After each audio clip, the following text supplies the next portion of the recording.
कई बार में बिजनेस समझ में नहीं आया था, बट लाइफ में एक बैकअप प्लान होना बहुत जरूरी है।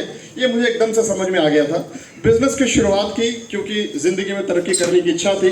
मेरा एक ड्रीम होता था कि मैं बुलेट, मतलब अगर 2 व्हीलर लेना है, 4 व्हीलर तो दूर दूर तो सपने में नहीं था, 2 व्हीलर का ड्रीम था कि 2 व्हीलर लेना है। क्योंकि उस समय मैं भी यहाँ बहुत सारे यंगस्टर्स बैठे इनकी तरह यंग था, तो ड्रीम था कि एनफील्ड लेना है, लेकिन लोन में नहीं लेना, हार्ड कैश लेना। दैट वाज माय जिद, राइट। जिद थी कि बुलेट लेना है और लोन में नहीं लेना है। एंड बिलीव मी, 7 साल की नौकरी में कभी भी ऐसा हुआ नहीं कि मैं अपना ड्रीम को पूरा कर पाया, राइट। क्योंकि उतना कैश हाथ में आया ही नहीं। इस बिजनेस में आया बिकॉज जिंदगी में तरक्की करने की इच्छा थी। कुछ डाउट्स थे, कंफ्यूजन से वो सब दूर हुए विद ट्रेनिंग प्रोग्राम।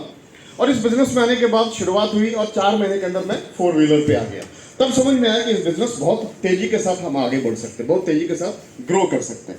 देखिए, कई लोग बोलते हैं बिजनेस कैसे होगा, कैसे कर पाएंगे, ये दिक्कत वो दिक्कत। देखिए, ये कोई अलग सा बिजनेस नहीं है, ये भी वैसा ही बिजनेस है जैसा मार्केट में बाकी बिजनेसेस चल रहे हैं।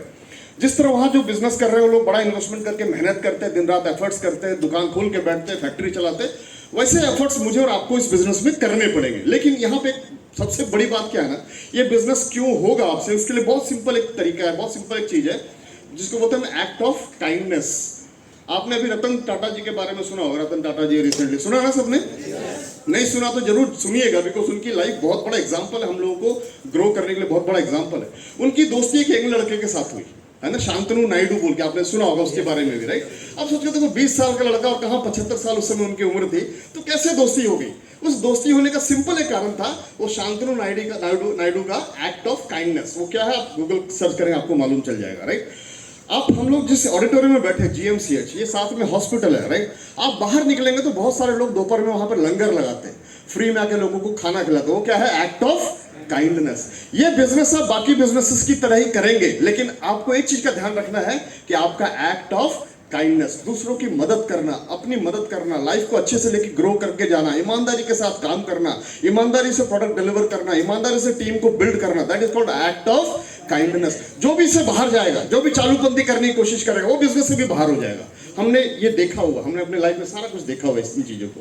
सो इस बिजनेस को करना सबसे पहला काम क्या है, एक्ट ऑफ काइंडनेस। बाकी मेहनत तो करना है, दिन रात एफर्ट्स करना है। यहाँ भाई लोगों ने बोला कि मेहनत करके हम लोग 90 किलो के थे, 97, मैं भी 97 किलो का था, सर की तरह 97 है ना। वो घिस गया बिकॉज वो जब मेहनत करते हैं खून चूस लेते हैं। फिट रहना जरूरी है, मजाक कर रहा था। सो फिट रहना जरूरी, हमारे प्रोडक्ट्स ने भी बहुत हेल्प किया। तो मैं भी 97 किलो, मतलब डिक्की बोनेट सब आगे पीछे निकला हुआ था, तो अपने आप को रिड्यूस करके आज 7, मतलब प्रोडक्ट के रिजल्ट शानदार रिजल्ट है, right. So act of kindness बहुत जरूरी है इस बिजनेस के अंदर में। और दूसरा विजन, आपका विजन होना चाहिए ग्रो करने के लिए। अभी एक मूवी आई थी, श्रीकांत करके एक मूवी है, आप देख सकते हैं, शायद अमेजोन या नेटफ्लिक्स में। श्रीकांत बोला करके